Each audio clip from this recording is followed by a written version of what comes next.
Audio Jungle.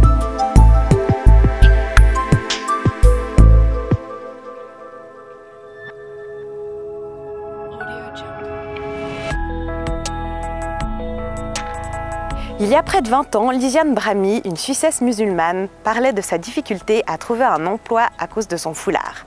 C'était en 1997. Je ne vois pas de photo avec mon curriculum vitae, je ne dirais même jamais. Je suis presque sûre que si je mets la photo, je n'aurai peut-être même pas de réponse. Et je n'aurai pas cette chance-là de le rencontrer, de parler avec lui, de lui montrer que j'ai une certaine capacité et qu'il peut m'employer sans danger en étant contre mes services. Aujourd'hui, nous sommes à Luçon et nous avons rendez-vous avec Lisiane Brahmi.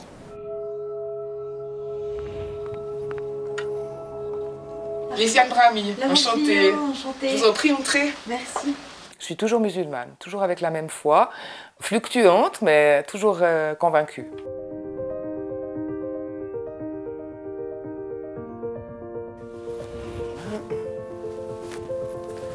Alors je remets le foulard pour faire la prière parce que pour se présenter devant Dieu, c'est pas seulement le foulard, c'est aussi un habit. On ne doit pas avoir on doit pas avoir la forme du corps, donc c'est un habit large. Donc par exemple, comme je suis habillée là, ça va juste. Il y en a qui mettraient encore une jupe, mais voilà, ça va. Je suis prête à faire la prière. J'ai fait mes ablutions, j'y vais.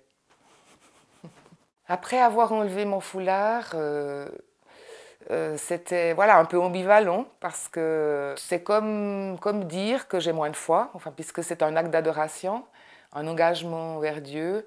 Et puis bon, quand même, la réaction des gens était très... la moitié des gens ne m'ont pas reconnue déjà. Parce que...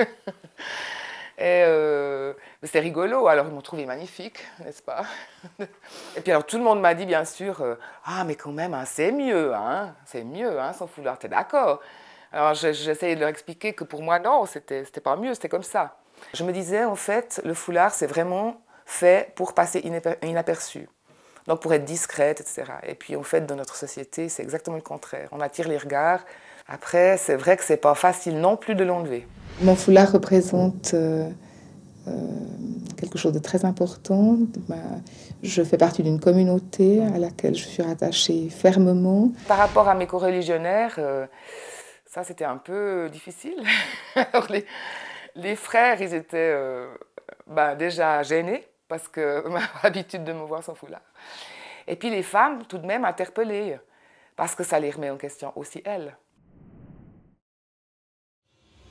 Avec ma sœur, avant son décès, j'ai rencontré en Finlande mon futur mari. Et puis, mais j'avais pas vraiment d'atome crochu avec lui. J'étais très baba cool, d'extrême gauche. Enfin, je militais au Centre Martin Luther King. Donc, on les a rencontrés, ces deux jeunes hommes qui venaient directement d'Algérie. Ils sont venus au décès de ma sœur. Bon, malgré la situation dramatique qu'on vivait, avec ma maman, vraiment, ils nous ont fait rire, Du coup, bien sûr, on a parlé de Dieu, de la mort. De fil en aiguille, j'ai beaucoup lu, j'ai rencontré beaucoup de gens. J'ai rencontré aussi plein de convertis avec qui j'ai pu parler, etc. Puis 2 ans plus tard, je me suis convertie, ça s'est passé un peu comme ça. Je n'ai pas porté le voile tout de suite, parce que déjà c'était très difficile. En plus, dans ma région...